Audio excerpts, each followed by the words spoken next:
अंगना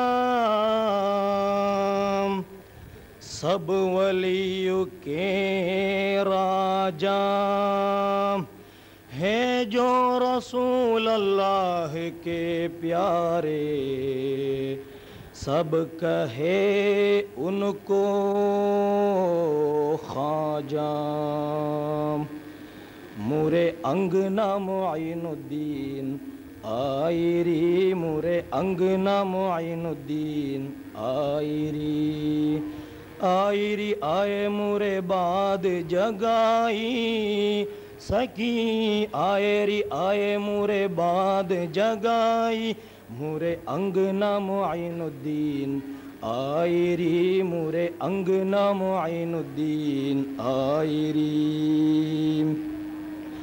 मन खुशी के फूल खिले हैं मन खुशी के फूल खिले हैं आज मुहे मुरे ख्वाजा मिले हैं आज मुहे मुरे ख्वाजा मिले हैं खुशियाँ मनाओ सखियों झूम के गाओ खुशियाँ मनाओ सखियों झूम के गाओ मुरे अंगना मुइनुद्दीन आयरी मुरे अंगना मुइनुद्दीन आयरी अंगना अंगना अंगना रे मुरे अंगना मुइनुद्दीन आयरी मुरे अंगना मुइनुद्दीन आयरी ख्वाजा पिया की जग उजियारे ख्वाजा पिया की जग उजियारे जग उजियारे जगत उजियारे जग उजियारे जगत उजियारे आल नबी ज़हरा के दुलारे आल नबी ज़हरा के दुलारे जाने अली ये ख्वाजा इब्ने सखी है मुरे अंगना मुइनुद्दीन आयरी मुरे अंगना मुइनुद्दीन आयरी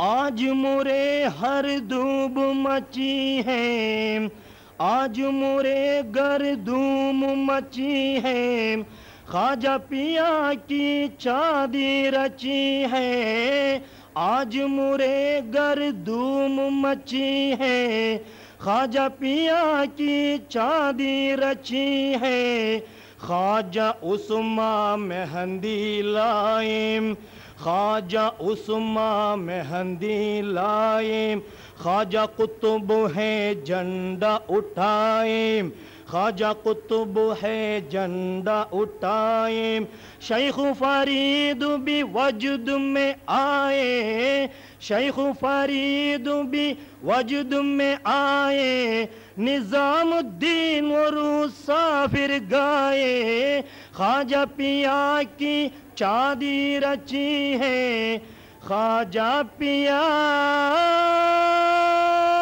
ख्वाजा जी मोरे ख्वाजा जी ख्वाजा पिया की चांदी रची है ख्वाजा पिया की चांदी रची है मुरे अंगना मुइनुद्दीन आयरी मुरे अंगना मुइनुद्दीन आयरी आया बन्ना आया हरि आला बन्ना आया आया बन्ना आया हरि आला बन्ना आया दर का पुट आया ज़हरा का जाया आया दर का पुट आया ज़हरा का जाया आया ए दिन खुदा दिखाया मुरे ख्वाजा बन्ना आया आया बन्ना आया ख्वाजा बन्ना आया आया बन्ना आया मुरे ख्वाजा बन्ना आया मैं तू नजर के दर से ए तीना गाह के बर से ए तू नजर के दर से ए तीना आँख बर के मुहाना मुख पाया मुरे ख्वाजा बन्ना आया आया बन्ना आया हरि आला बन्ना आया देखो वकार कैसी मुकड़े पे है तजल्ली देखो वकार कैसी मुकड़े पे है तसल्ली जग सारा जग मगाया मुरे ख्वाजा बनना आया आया बनना आया मुरे ख्वाजा बनना आया आया बनना आया हरियाला बनना आया मुरे अंगना मुइनुद्दीन आयरी मुरे अंगना मुइनुद्दीन आयरी आयरी आए मुरे बाद जगाई आयरी आए मुरे बाद जगाई मुरे अंगना मुइनुद्दीन आयरी मुरे अंगना मुइनुद्दीन आयरी। अस्सलामु अलैकुम वरहमतुल्लाहि वबरकातुहू।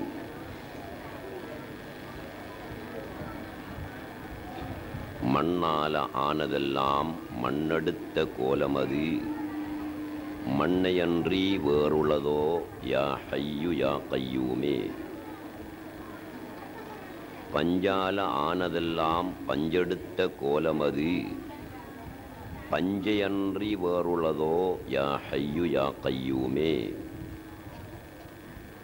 பொன்னால ஆனதெல்லாம் பொன்னெடுத்த கோலமது பொன்னையன்றி வேறுளதோ யா ஹய்யு யா கய்யூமே.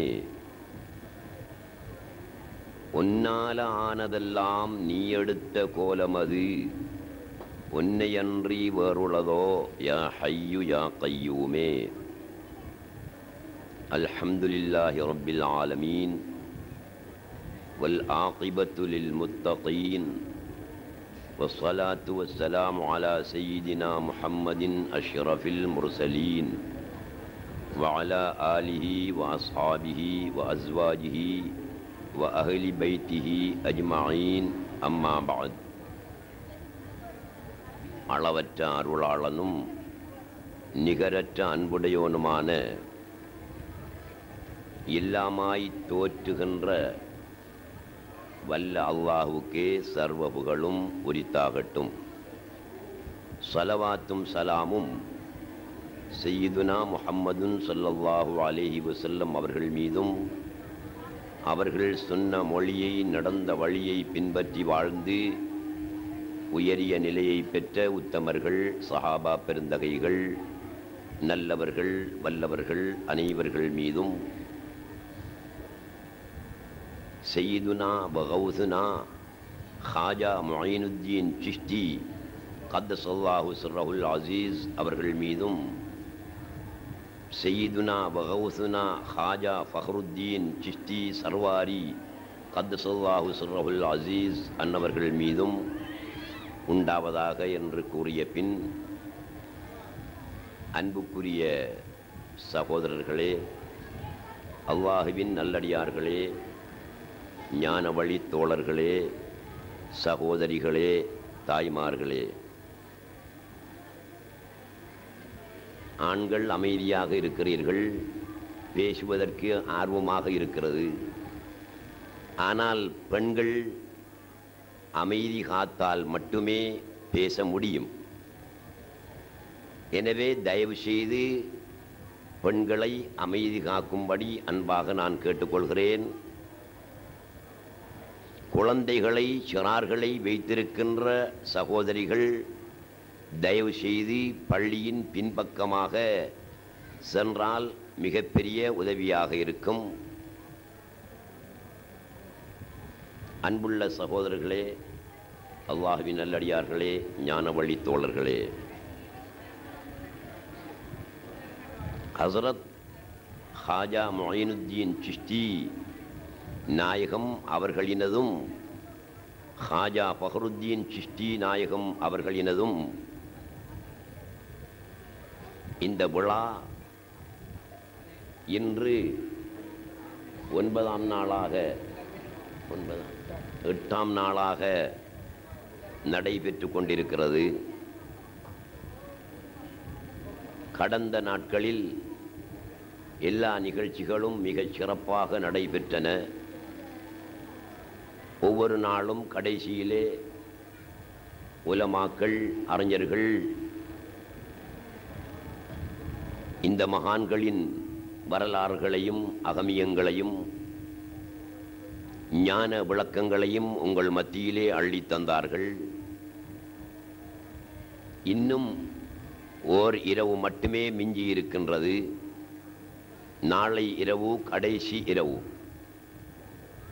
அதற்கு முந்தின இரவு சொற்ப நேரம் உங்கள் மத்தியிலே ஒரு சில கருத்துக்களை தரலாமென நான் விரும்பி எழுந்திருக்கிறேன்.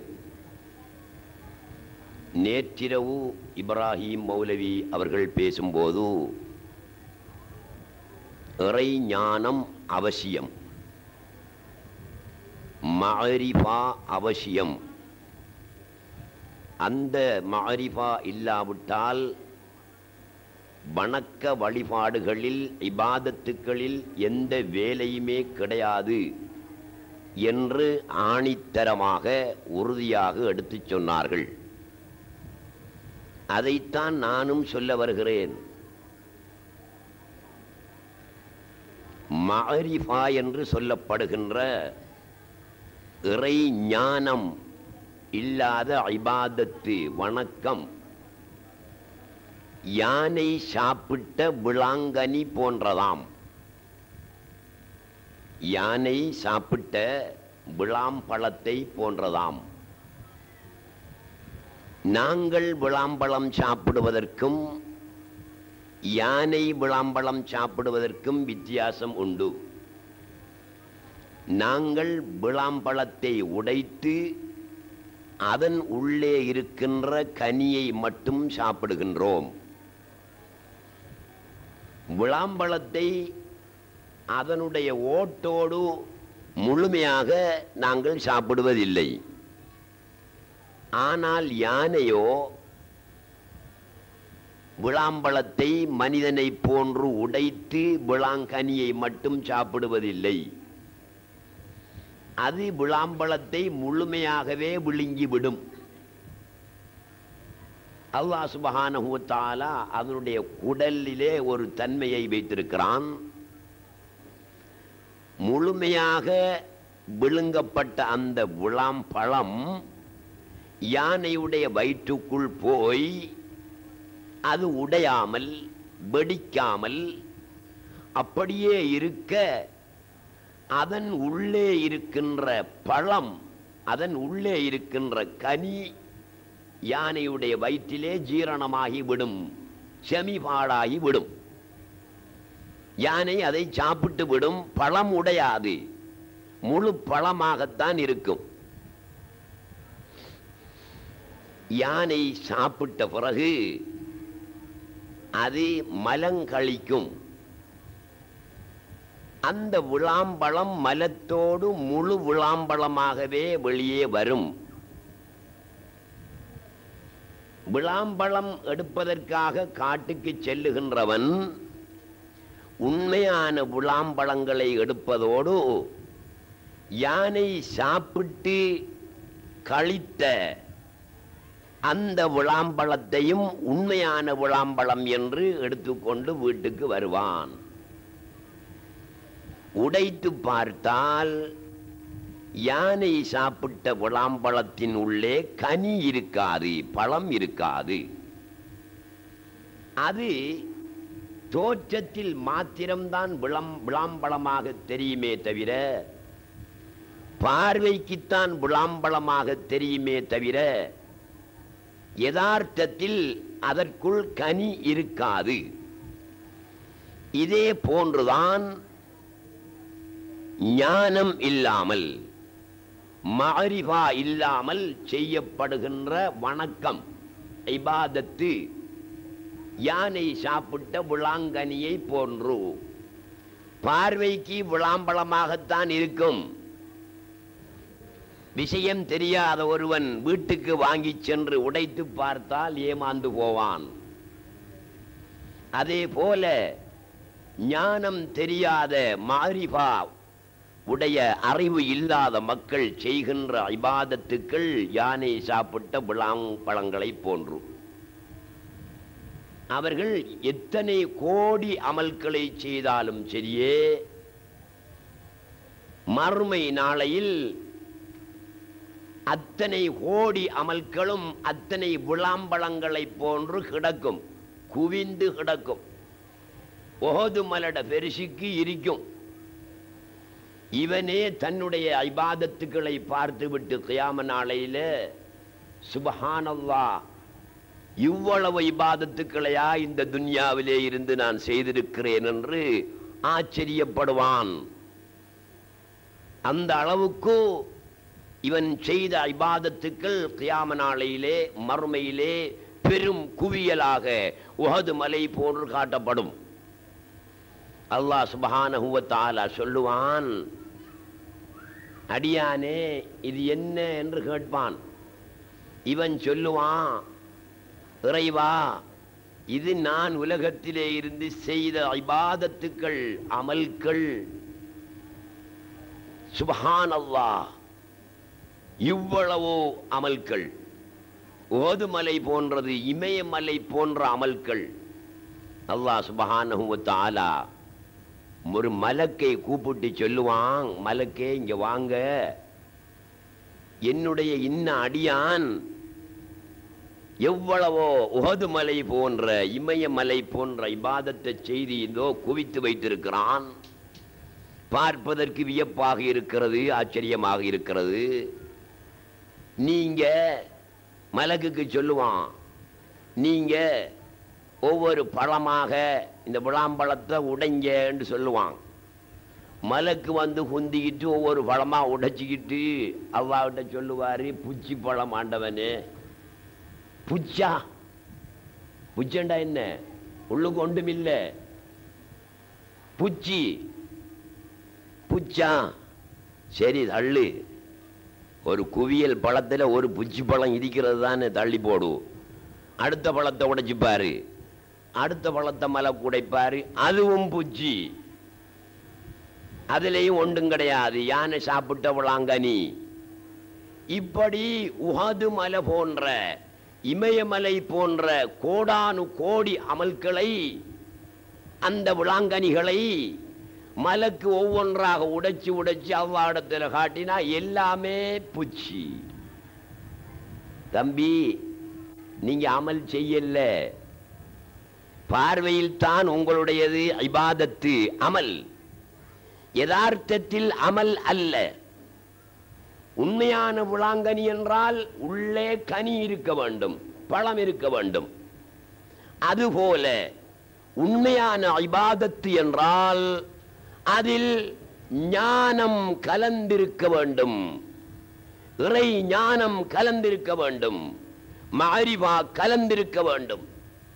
மஅரிஃபா கலக்காத தொழுகை எடுபடாது, அரசுக்கு போகாது. இங்க பள்ளிக்குள்ளேயே கிடக்கும் அந்த அமல், அரசுக்கு ஏறாது. இறை ஞானம் கலக்காத நோன்பு எடுபடாது. இறைஞானம் கலக்காத ஜகாத் எடுபடாது. இறைஞானம் கலக்காத ஹஜ்ஜி எடுபடாது. அந்தந்த இடத்திலேயே கிடந்து விடும். ஆகவே ஒரு மனிதன் எத்தனை கோடி அமல்களை செய்தாலும் கொஞ்சமேனும் இறை ஞானத்தை அதிலே சேர்த்து கொள்ள வேண்டும். இறை ஞானம் சேர்க்கப்படாத அமல்கள் வெறும் வெங்காயம். வெங்காயத்தை உரிக்க உரிக்க என்ன வருமா உள்ளுக்கும்? சோளாவுக்குள்ளேயே உரிச்சா உள்ளுக்கு என்ன வரும்? மட்டையெல்லாம் உரிச்சு உரிச்சு பாறக்குள்ள கடைசியில் சோளாவை கொட்டேன்னு ஒரு சாமான் வரும். வெங்காயத்தை உரிச்சு உரிச்சு போனா என்ன வரும்? ஒன்றுமே வராது. அதுபோல இந்த இறை ஞானம் கலக்காத இபாதத்தில் வேலையே இல்லை.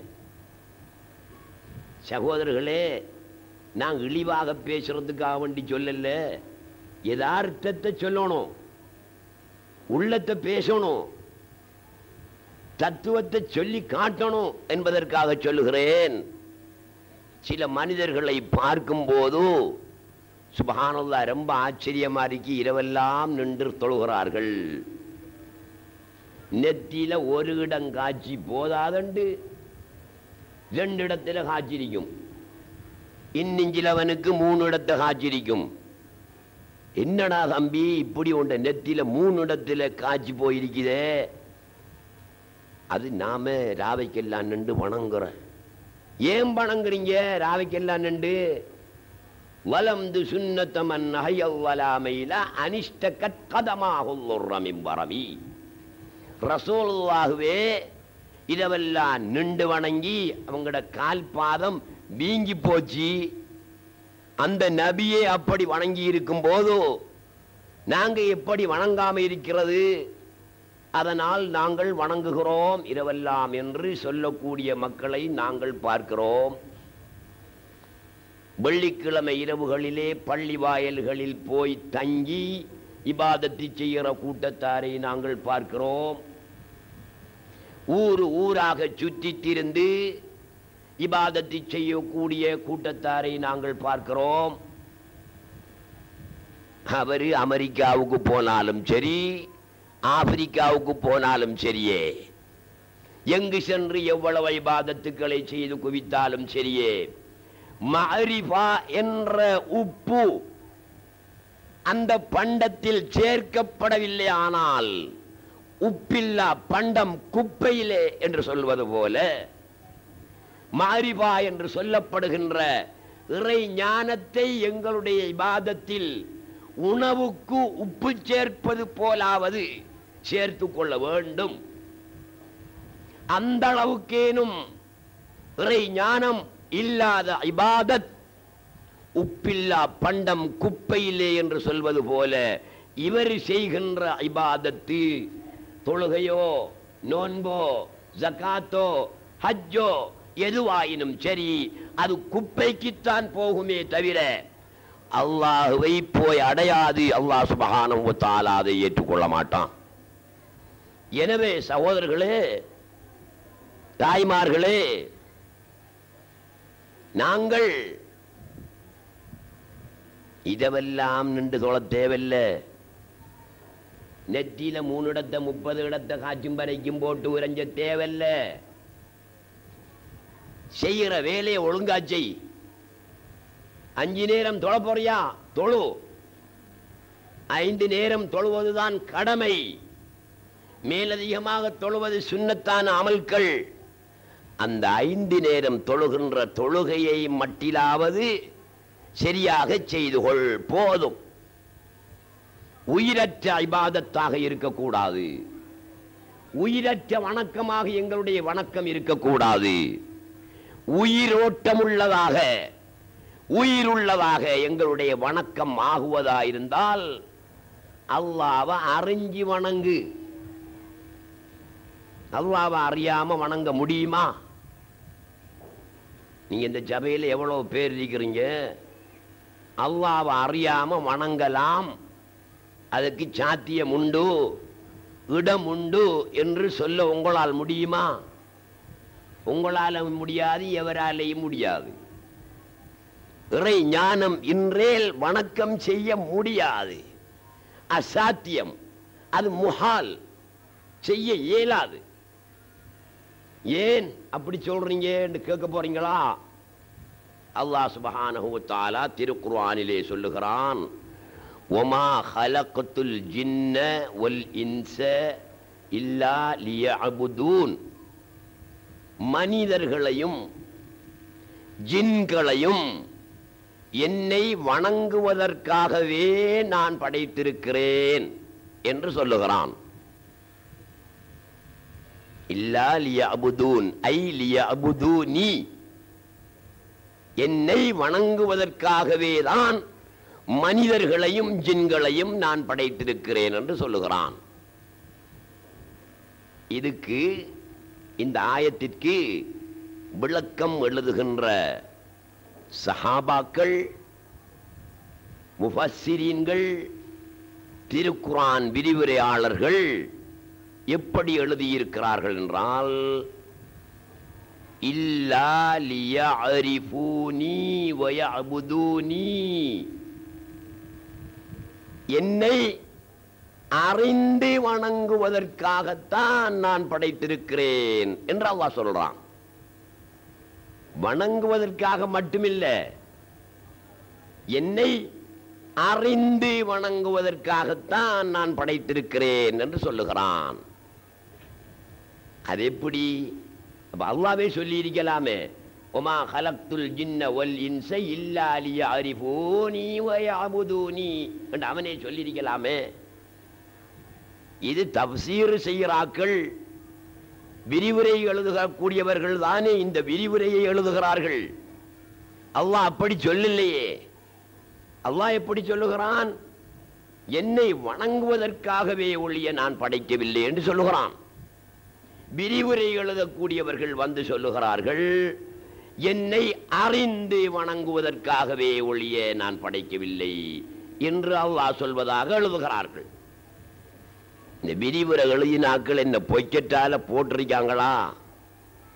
கையால மடியால போட்டா சொல்லி இருக்கிறார்கள்.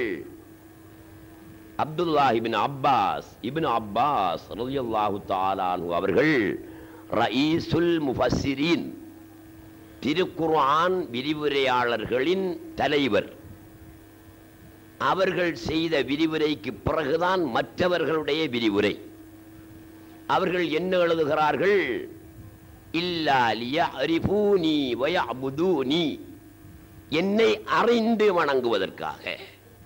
வணங்குறதுக்காக மட்டுமில்லை, வணங்கு, அறிந்து வணங்கு.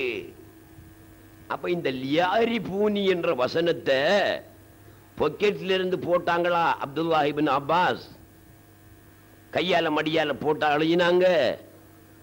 அப்படி போட்டால் மன் ஃபஸ்ஸரல் குர்ஆன பிரஈஹி ஃபல்யதபவ்வ மக்அதஹு மினன் நார், எவன் திருக்குர்ஆனுக்கு தன்னுடைய அபிப்பிராயத்தின்படி விளக்கம் சொல்லுகிறானோ அவன் நரகத்தில் தனக்கென்று ஒரு இடத்தை எடுத்துக்கொள்ளவும் என்றார்கள் நாயகம் ஸல்லல்லாஹு அலைஹி வஸல்லம். அப்துல்லாஹ் இப்னு அப்பாஸ் அப்படி சொல்வார்களா? சொல்ல மாட்டார்கள். அவர்கள் அந்த தஃசீரை இல்லா லியஅரிஃபூனி என்பதை எங்கிருந்து எடுக்கிறார்கள் என்றால் யஅபுதூன் என்ற சொல்லில் இருந்துதான் எடுக்கிறார்கள். ஒமா கலக்துல் ஜின்ன வல் இன்ஸ இல்லா லியஅபுதூன், இல்லா லியஅபுதூன் என்ற அந்த சொல்லில் இருந்துதான் இல்லா லியஅரிஃபூனி என்ற சொல்லை எடுக்கிறார்கள், தஃசீருக்கு எடுக்கிறார்கள். அது எப்படி எடுக்கலாம்? உங்களுக்கு விளங்குமே நீரி, ஆனால் ஓதுற பிள்ளைகள் முன்னுக்கு இருக்கிறதுனால அதை சொல்ல வேண்டியதாக இருக்குது. மற்றாக்களும் கொஞ்சம் கவனிச்சு கேட்டீங்கன்னா விளங்கும். இல்லாவிட்டா என்ன செய்யாது, எருவ மாட்டுக்கு மேலே மழை பெய்யற போலாம் இருக்கும், ஒரு பிரயோஜனமும் கிடைக்காம போயிடும். சற்று கவனமாக கேட்டு பாருங்க. இப்னு அப்பாஸ் அவர்கள் இல்லா லியஅரிஃபூனி என்று தஃசீர் எழுதுகிறார்களே, எங்கிருந்து எழுதுகிறார்கள்? தன்னுடைய பொக்கெட்டில் இருந்து எழுதவில்லை, கையால மடியால போடல்ல. இல்லா லியஅபுதூன் என்ற சொல் அப்துல்லாஹ் இப்னு அப்பாஸ் அவர்களை சொல்லுகிறது. லியஅரிஃபூனி என்று எழுது தஃசீர், அதுதான் சரி என்று சொல்லுகிறது. அது எப்படி? உதாரணமாக வச்சுக் கொள்வோம். அத்அம்துக லிதஷ்பஅ, ஒரு வசனம், ஒரு உதாரணத்துக்கு நான் தருகிறேன், நீங்கள் கவனித்தால் விளங்கும். அத்அம்துக லிதஷ்பஅ, நான் உனக்கு உணவளித்தேன். லிதஷ்பஅ, உன்னுடைய பசி தீர்வதற்காக, நீ பசி தீர்வதற்காக உனக்கு உணவளித்தேன். இதுல உள்ளுக்குள்ளி தஷ்பா என்ற ஒரு சொல் அங்கு ஒரு சொல்ல காட்டும் நமக்கு. என்ன? அத்அம்துக லிதஉகுல வ தஷ்பா, நான் உனக்கு சாப்பாடு தந்தேன், நீ சாப்பிட்டு பசி தீர்வதற்காக. அப்ப தஷ்பா என்ற சொல்லத்தான் எங்கட வசனத்தில் சொல்றோம். அத்அம்துக லிதஷ்பா என்று தான் சொல்றோம். லிதஉகுலங்கிறது உள்ளுக்கு மறைஞ்சிருக்கும். ஏன்? யாரும் சாப்பிடாம பசி தீருமா? சாப்பாட்டை கொண்டு வந்து முன்னால வச்சுக்கிட்டு பார்த்து இருந்தால் பசி தீருமா? பசி தீராது. என்ன செய்ய வேணும்? சாப்பிட வேணும். சாப்பிடுதல் லாசிம், பசி தீருதல் மல்சூம், சாப்பிடுதல் அவசியம். எதற்கு? பசி தீர்வதற்கு அவசியம். ஆகவே நாங்கள் அங்கே அத்தஅம்துக லிதஷ்பா என்ற வசனத்துக்கு அத்தஅம்துக லிதஉகுல வதஷ்பா என்று விளக்கம் எழுதுகிறோம், விளக்கம் சொல்லுகிறோம். சொல்லத்தான் வேணும். ஏன்னா சாப்பிடாம யாருக்கும் பசி தீரல தானே. அதுபோல நான் என்ன செய்யறேன், இப்படி ஒரு வசனத்தை சொல்றேன். ஆத்தைத்துக்க ஷாத்த லிதஅகுலஹா, ஆத்தைத்துக்க ஷாத்த லிதஅகுலஹா, நான் உனக்கு ஆட்டை தந்தேன் அதை நீ சாப்பிடுவதற்காக. நான் உனக்கு ஆட்டை தந்தேன் அதை நீ சாப்பிடுவதற்காக. ஆட்டை ஒத்தன் கொடுத்தா, ஒத்தனை கொடுத்தா அவன் குளிச்ச விழுங்குறா போல ஆட்டை விழுங்குறையா? பாய்க்குள்ள போட்டு இல்லையே. என்ன செய்யணும்? அறுக்கணும். ஆத்தை துக்க ஷாத்த லிதல்பஹா வதஅகுலஹா, நீ அதை அறுத்து சாப்பிடுவதற்காக. அதே மாதிரி இந்த சொல் இல்லா லியஅபுதூனி என்ற சொல் அவனை அறிந்து வணங்க வேண்டும் என்ற கருத்தை காட்டுகிறது. அறியாட்டி வணங்க இயலாம். அல்லாஹ்வை அறியாட்டால் வணங்க இயலாங்கிறதுக்கு ஒரு உதாரணம் சொல்லவானா? இப்ப நாங்க எல்லாரும் இந்த மண்டபத்துக்குள்ள இருக்கோம். வெளியிலிருந்து ஒரு ஆள் வாராரு. ஜுப்பா போட்டிருக்காரு, தலைப்பா காட்டியிருக்காரு, தாடி வச்சிருக்காரு, சால்வையெல்லாம் போட்டிருக்காரு. இந்த பார்க்கறதுக்கு ஏதோ ஒரு பெரிய மனுஷன் மாதிரி தெரியுது. மாறாரு. அந்த மனுஷன்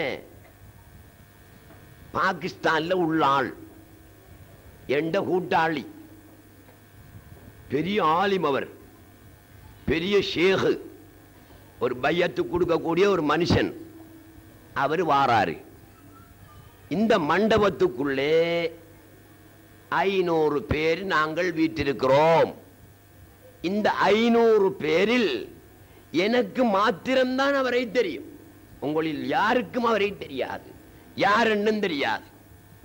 அவர் ஷேகான்னு தெரியா, ஷைத்தானான்னு தெரியா, நல்லவனான்னு தெரியா, கெட்டவனா என்னும் தெரியா, ஒன்றுமே தெரியா.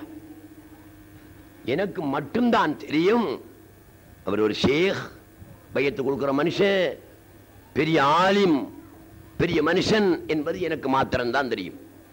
அவர் உள்ள வந்த உடனே நான் என்ன செய்வேன்? எழுந்து நின்று மரியாதை செய்து வாங்க மௌலானா என்று அழைப்பேன். அவருக்குரிய இடத்தை கொடுப்பேன். நீங்கள் எல்லாம் என்ன செய்வீர்கள்? நான் எழுந்து நின்றேனே, அதனால நீங்க நினைப்பீங்க இவர் மௌலவி, அவரை கண்டவுடனே எழும்பி நிற்காரு, அப்ப அவர் ஒரு பெரிய மனுஷனாக இருக்குமாக்கும், பெரிய மனுஷனாக இருக்குமாக்கும். அப்ப நாம எழும்பி நிற்போம். யாரியா நமக்கு தெரியா, இனி பெரிய மனுஷன் ஆக்கும். அதனால மௌலவி எழும்பி நிற்பாரு. காடையங்கட புளிக்கு இவர் எழும்பி நிற்பாரா? கெட்டவனுக்கு எழும்பி நிற்பாரா? ஏதோ ஒரு நல்லவனா இருக்கும், அல்ல ஒரு பெரிய மனுஷனா இருக்குமாக்கும். அதனால நீங்க அத்தனை பேரும் எழும்பி நின்றீர்கள், அவருக்கு மரியாதை செய்தீர்கள். இப்போதோ நான் செய்த மரியாதைக்கும் நீங்கள் அவருக்கு செய்த மரியாதைக்கும் இடையிலே வித்தியாசம் இருக்கிறதா இல்லையா? ஏகபோக வித்தியாசம் இருக்கிறது.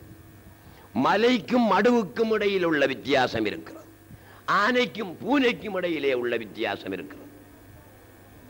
நான் அவரை அறிந்து மரியாதை செய்தேன், கண்ணியம் செய்தேன். நீங்கள் அவரை அறியாமல் என்னை தக்கலீது பண்ணி என்னை பின்பற்றி மரியாதை செய்தீர்கள். இதுல உள்ளாலுள்ளபடியா உண்மையான மரியாதை யாரு செய்த மரியாதை? நான் செய்ததா நீங்க செய்ததா? நான் செய்ததான் உள்ளாலுள்ளபடி மரியாதை. ஏன் ஆள அறிஞ்சு செய்த? நீங்க செய்த மரியாதை போலியான மரியாதை, போலியான கௌரவம், போலியான இதே போல அல்லாஹ்வை அறிஞ்சவன் தொழுகைக்கு போய் நின்று அல்லாஹு அக்பர் என்று கையை காட்டுறான். அல்லாஹ்வை அறிஞ்சவன் அல்லாஹு அக்பர் என்றா என்ன? அல்லாஹ் என்ன தம்பி, பெரியவன் என்றா எந்த மட்டில் அடிப்பான்? எந்த மட்டிலோட அடிப்பான் பெரியவன் என்றா? நான் அப்துல் ரவுப் அக்பர், அப்துல் ரவுப் பெரிய ஆள் என்றா கொஞ்சம் தடிப்பா இருக்காரு. என்னை விட பெரிய ஆள் ஒரு ஆள் இருக்காரு. அக்பர் மின் அப்துல் ரவுப், அப்துல் ரவுபை விட அவர் பெரிய ஆள். அங்கால இருக்கார் ஒரு ஆள், அவர் இன்னும் கொஞ்சம் மோட்டான் பெருசி படா, அவர் இவரை விட பெரிய ஆள். அவரை விட இன்னொரு ஆள் இருப்பாரு, அவர் இவரை விட பெரிய ஆள்.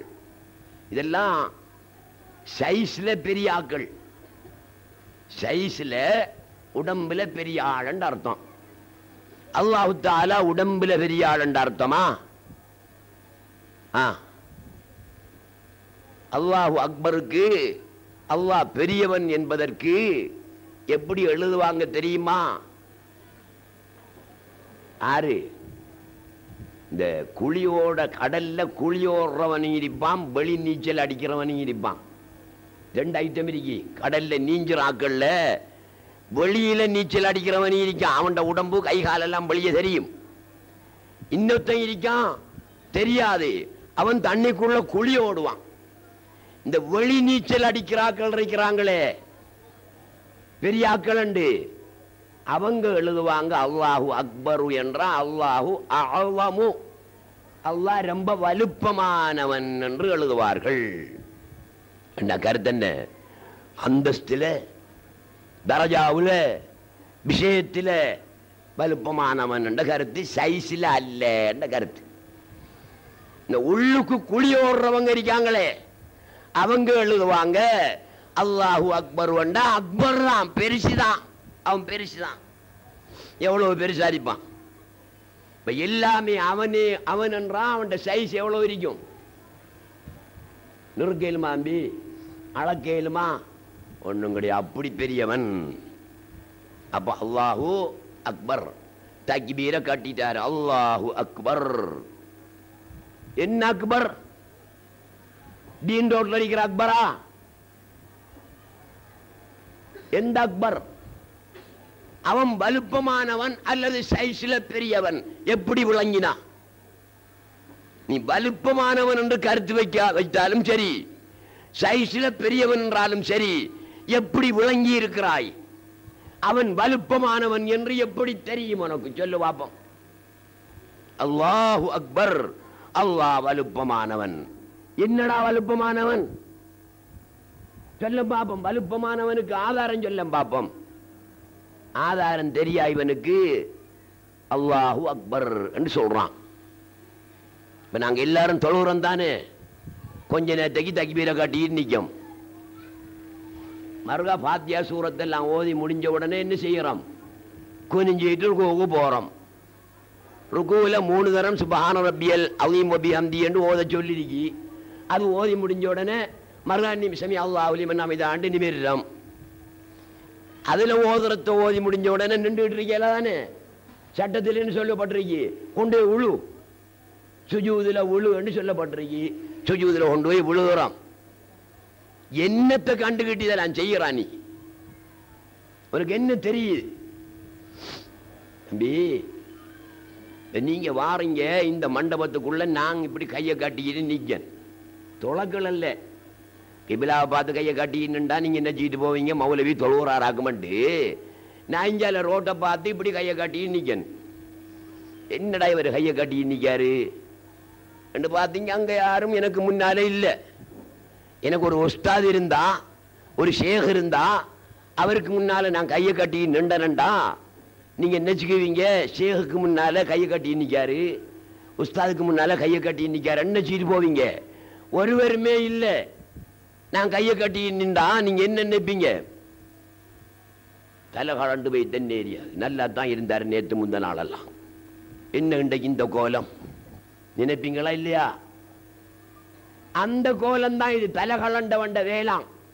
அல்லாஹ் அறியாம தொழுகிறானே, தலை கலண்ட வண்ட வேலை, பைத்தியகாரண்ட வேலை. அல்லாஹ் அறிஞ்சி தக்பீரை கட்டு. என்னதுக்கு நீ இப்படி உசத்தி கட்டுற? இப்படி உசத்தி எங்கட ஷாஃபி மதுஹப்ல, நாங்க எல்லாம் ஷாஃபி மதுஹப் தான். எங்கட ஷாஃபி மதுஹப்ல என்ன செய்யணுமா? கையை ரெண்டையும் இப்படி விரிக்கணுமா?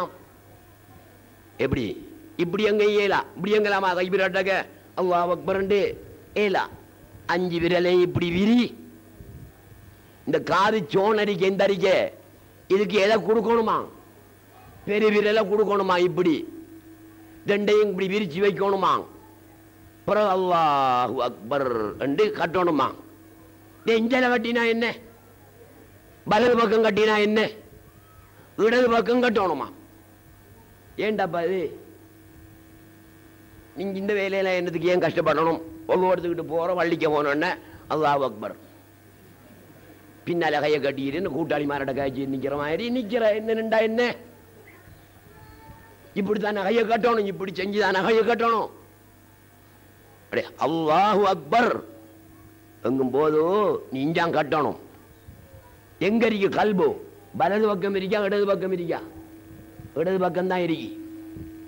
அப்ப நீ அல்லாஹு அக்பர் என்று இடது பக்கத்தில் என்ன செஞ்சிக்க? கல்ப புடி. இப்படி கையத்தான் பிடிக்கிற நீ. அர்த்தம் என்ன? கல்ப பிடிச்சிக்க. கல்ப என்ன செய்யப்படா? அங்கிட்டு இங்கிட்டு போகக்கூடாது, எங்கேயுமே சுத்திக்கிட்டு வரக்கூடாது, ஒரே பாயிண்டில் நிக்கணும் என்பதற்காக நீ கல்ப பிடிக்காய். அல்லாஹு அக்பர். கீழுலகத்திலும் மேலுலகத்திலும், கீழுலகத்திலும் மேலுலகத்திலும் அல்லாஹ் தான் இருக்கிறான் என்கிறதுக்கு தான் இந்த கையை உஷத்துற. இல்லாட்டி கையை உஷத்தாம இந்த கையை உஷத்திட்டு தொழுகிறார்களே ஆக்கள், அவங்கள்ட்ட கேளுங்க, நீங்க ஏன் தம்பி கையை உஷத்தணுமண்டு. ஞானம் தெரிஞ்சவன் தான் விளக்கம் சொல்லுவான், ஞானம் தெரியாதவன் என்ன சொல்லுவான்? அது விக்கை கிதாபில் அப்படித்தான் எழுதியிருக்கி, கையை உஷத்தி கட்டணும்னு தான் எழுதியிருக்கி. ஏண்டா அப்படி வந்த?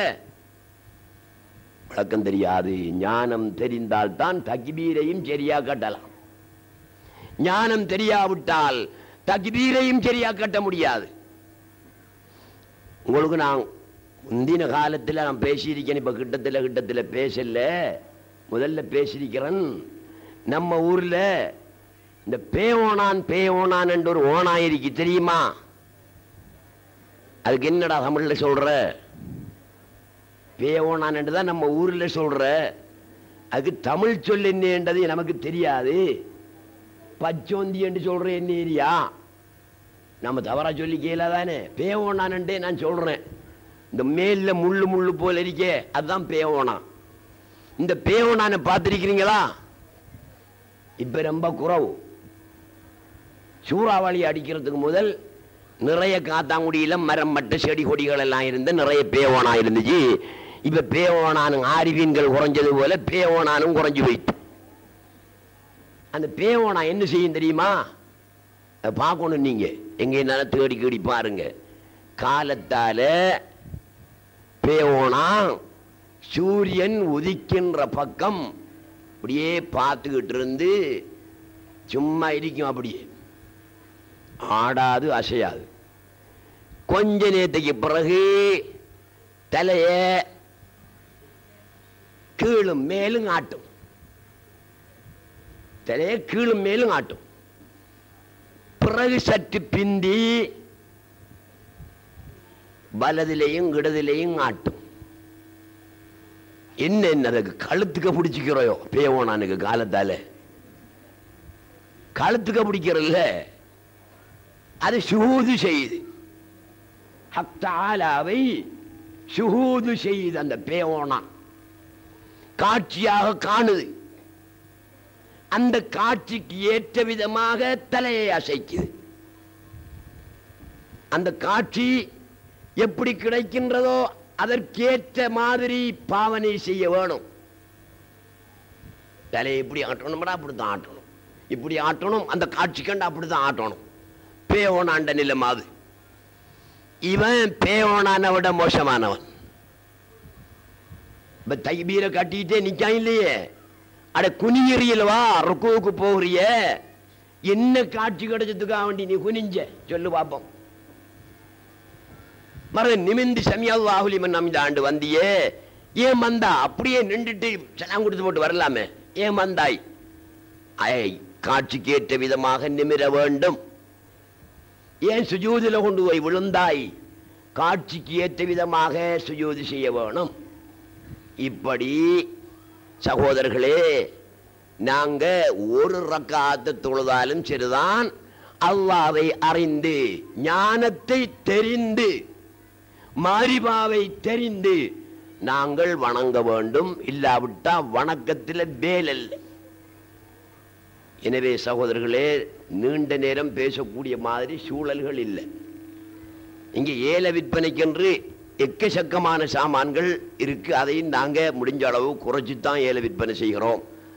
மற்ற பொருட்களை எல்லாம் கந்தூரி முடிஞ்ச பிறகுதான் மொத்தமாக விற்பனை செய்வோம். நீண்ட நேரம் பேசக்கூடிய வாய்ப்பு இல்லை. குறுகிய நேரத்திற்குள் சுருக்கமாக உங்கள் மத்தியிலே தரக்கூடிய கருத்து என்ன தெரியுமா? நேற்றிரவு இப்ராஹிம் மௌலவி படித்தது போல,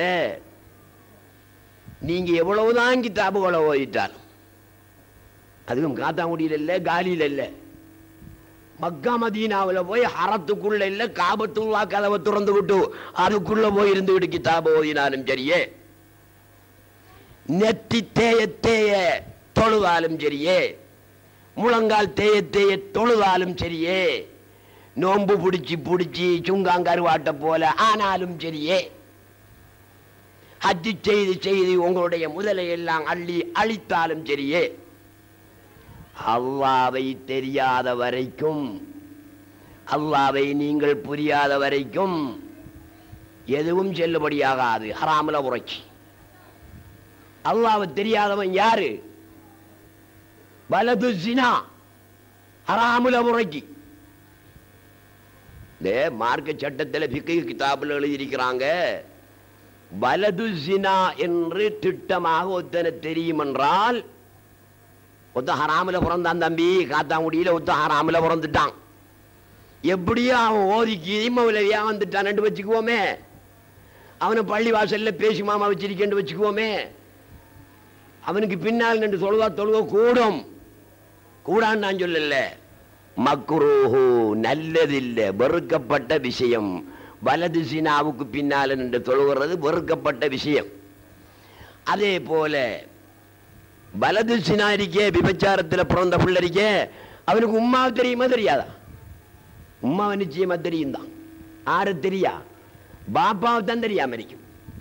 அதே போல அல்லாஹ்வை தெரியாதவன் அத்தனை பேரும் ஹராமுல உரைக்கி வலது சினா, அவனுக்கு பின்னால் என்று சொல்கிறது மக்ரூஹு, நல்ல காரியம் இல்லை. சல்லு கல்ப குல்லி பர்ரின் வ ஃபாஜிரின், அவன் வலது சினாவோ குலது சினாவோ எல்லாருக்கும் பின்னாலே நின்று சொல்லலாம், தொழுகை சேர்த்தாகும். ஆனால் மக்ரூஹு விரும்பத்தக்க காரியம் இல்லை. ஒருத்தனுக்கிட்ட உங்க வாப்பாடுறான்னு நாங்க கேட்கோம், பாப்பாவை எனக்கு தெரியாண்டா, அப்ப என்ன நீ ஹராத்தில் உறந்தாளோன்னு கேட்போமா இல்லையா? சரி, ஒத்தனிட்ட கேட்டா அவன் சொன்னா எனக்கு பாப்பா தெரியுமாண்டான். பாப்பாட பேர் என்னடா? பேரெல்லாம் தெரியா எனக்கு. என்னடா நாய், பாப்பாட பேர் தெரியாம இருக்கிறீங்க. பாப்பாட தொழில் என்ன? தொழிலும் தெரியா எனக்கு. என்னடா நீ, உங்க பாப்பா கருப்பாவ இல்லையா? அதெல்லாம் எனக்கு தெரியா. பாப்பா ஒரு ஆள் இருக்காரு, அப்ப அவன் யாரு? ஹராமுல உரைக்குதான். உண்மையான வாப்பா கேள்விப்பட்டானண்டா, இப்படி உத்தம் கேட்டியான் நம்மட மகனுக்கிட்ட, உங்க வாப்பாட பேர் என்ன கேட்டதுக்கு அவன் தெரியாண்டையான். உங்க வாப்பா வெள்ளையா கருப்பான்னு கேட்டதுக்கு தெரியாண்டையான். வாப்பாட தொழில் என்ன கேட்டதுக்கு தெரியாண்டையாண்டு தகப்பன் கேள்விப்பட்டா என்ன செய்வான்? நாய் பேச மகனே, நான் உன்னை பெற்று வளர்த்து கடைசியில் இந்த மான மரியாதை எல்லாம் போய்கிட்டாய். பேரை கேட்டா பேர் சொல்றானடா, பாப்பா கருப்பா வெள்ளையாண்ட கருப்பல்ல வெள்ளைன்னு சொல்றானடா, தொழில் கேட்ட தொழில் சொல்றான். அப்ப வாப்பாட பேரும் தெரியா, நிறமும் தெரியா, தொழிலும் தெரியாதவன் தகப்பனுடைய தண்டனைக்கு ஆளாகுவது போல அல்லாஹ்வுடைய பேரு என்ன தம்பி? அவன் பேரு தெரியா? அவன் நிறம் என்ன? அல்லாஹ்வுடைய நிறம் என்ன? கருப்பா, வெள்ளையா, சிவப்பா, அன்ன எல்லாம் தானா? எப்படி? அதெல்லாம் எனக்கு ஒன்றும் தெரியா. அல்லாஹ்வுடைய தொழில் என்னடா? அவன் தொழில் செய்வான். நாங்கள் தான் தேங்காய் விற்போம், மாங்காய் விற்போம். அல்லாஹ் தொழில் செய்வான். ஆமா, அல்லாஹ் தொழில் செய்வான். அல்லாஹ் குர்ஆன்ல சொல்றான், செய்கிறான் தொழில் ரெண்டு. எங்க சொல்றான்? குல்ல யௌமின் ஹுவ ஃபீ ஷஅன்.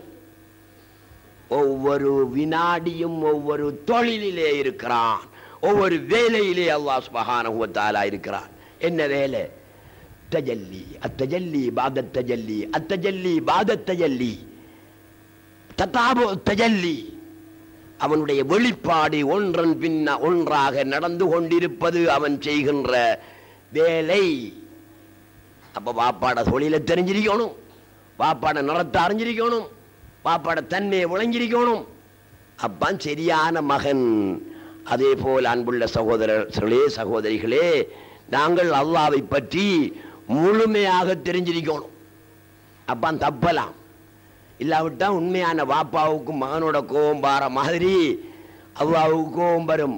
நாயே ஒன்ன ஒரு மனுஷனண்டு நாம் படைச்சி வளர்த்து இந்த உலகத்தில் விட்டு நட 50 வருஷத்துக்கு அல்லது 80 வருஷத்துக்கு என்னை பற்றி ஒரு நாளையில சிந்திக்கலையே, நீ என்னை பற்றி நீ தெரிஞ்சுக்கலையே என்று அல்லாஹ் சுப்ஹானஹு வ தஆலாவுக்கு ஆத்திரம் வந்தா என்ன செய்வான்?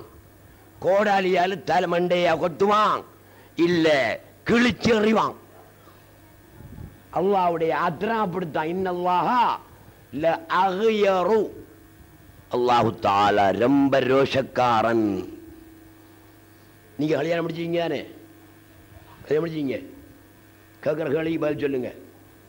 உங்களோட பொண்டாட்டியோட ஒரு ராவு இன்னும் படுத்துக்கிட்டு இருந்ததை நீங்க கண்டீங்க, என்ன செய்வீங்க? நீங்க உடனே தலாக்கு சொல்லுவீங்கன்னு காவி கோட்டுக்கு போய். அப்ப ரோஷம் இல்லாத ஆள் நீங்க. உடனே வேலையை முடிக்கணும். நம்மட பொண்டாட்டியோட இன்னொருத்தம் படுத்தத்தை கண்டா காவி கோட்டுக்கு போற வியாபாரம் இருக்கப்படா, உடனே வேலையை முடிக்கணும், வெட்டி போட்டுறணும் அவடுத்து. அதுதான் சரியான ரோஷம். அல்லாஹ் சுப்ஹானஹு வ தஆலா ரொம்ப ரோஷக்காரன். நான் ஒரு ஆள் இருக்க, நீ 2, 3, 5 பல ரெண்டு நெச்சிட்டிக்கா இந்த உலகத்தில் ரோஷம் பாருங்க அவனுக்கு. டே, நான் ஒரு ஆள் தான்ப்பா. ஒரு ஆள் அண்டு நெச்சிக்க, ஒரு ஆள் அண்டு விளங்கிக்க, ஒரு ஆள் அண்டு ஈமாங்கொள். பல தண்டு நீ ஈமாங்கொண்டியண்டா ரோஷம் வருமா இல்லையா? ரோஷம் வந்தா என்ன செய்வான்? கண்டங்கோடாலி எடுத்து மண்டைய புழப்பான நினைச்சுக்காதங்க, கிழிச்சு அப்படியே சுக்கு நூறாக்கி எறிந்து விடுவான்.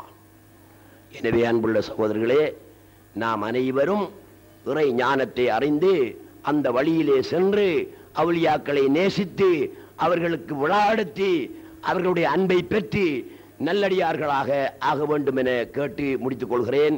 அஸ்ஸலாமு அலைக்கும் வரஹ்மத்துல்லாஹி வபரகாத்துஹு. அல்ஹம்துலில்லாஹி ரப்பில் ஆலமீன். اللهم صل على سيدنا مولانا محمد صلاة تنجينا بها من جميع الأهوال والآفات وتقضي لنا بها جميع الحاجات وتطهرنا بها من جميع السيئات وترفعنا بها على الدرجات وتبلغنا بها أقصى الغايات من جميع الخيرات في الحياة وبعد الممات. اللهم نظم أحوالنا وحسن فعالنا وخلص من ألم الفقر والذل وعصمنا من البلاء والوباء والطاعون ومن شر الأعداء ومن شر الشياطين ومن شر النفس الأمارة بالسوء. اللهم يسر لنا الانتظام في جميع أمور الدينية والدنيوية وحصل مرادنا بالخير وحصل مرادنا بالخير وحصل مرادنا بالخير. اللهم بعدنا من الشر والعصيان.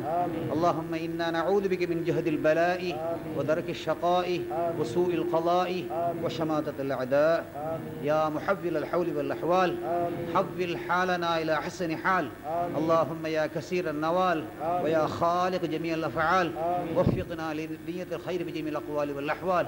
اللهم سلمنا وسلم ديننا وسلم دنيانا وسلم إيماننا وسلم إسلامنا وسلم أنفسنا وسلم أموالنا وسلم أولادنا وسلم أزواجنا. اللهم سلم المسلمين والمسلمات والمؤمنين والمؤمنات ولا تسلب وقت النزع إيماننا ولا تسلط علينا من لا يخافك ولا يرحمنا وارزقنا خير الدارين ببركة العظيم. ربنا آتنا في الدنيا حسنة وفي الآخرة حسنة وقنا عذاب النار. اللهم بلغ مرادنا ومراد المسلمين، قض حاجاتنا وحاجات المحتاجين، قض حاجاتنا يا قاضي الحاجات ببركة خواجة معين الدين الجشتي قدس الله العزيز، وببركة سائر الأولياء والشهداء والصالحين والعاشقين والعارفين. ربنا آتنا في الدنيا حسنة وفي الآخرة حسنة وقنا عذاب النار. ربنا اغفر لنا وارحمنا ولوالدينا ولمشايخنا ولأساتذتنا ولأحبابنا ولأولادنا ولأزواجنا ولجيراننا ولمن له حق علينا ولجميع أمة محمد صلى الله عليه وسلم. وقنا ربنا شر ما قضيت، رب ارحمهما كما ربياني صغيرا. صلى الله تعالى وسلم على سيدنا محمد وآله وصحبه أجمعين. سبحان ربك رب العزة عما يصفون وسلام على المرسلين والحمد لله رب العالمين. يا الله يا الله تب على الموحدين، صل سلم على شافع المذنبين، وارضى عن شيخنا صفة الرسول الأمين، ارزقنا به خير الدنيا والدين. يا وهاب يا الله تب على الموحدين، صل سلم على شافع المذنبين، وارضى عن شيخنا صاحب سروار الأمين، ارزقنا به خير الدنيا والدين. يا وهاب يا الله تب على الموحدين، صل سلم على شافع المذنبين، وارضى عن شيخنا عبد الرشيد الأمين، ارزقنا به خير الدنيا والدين. يا وهاب يا الله تب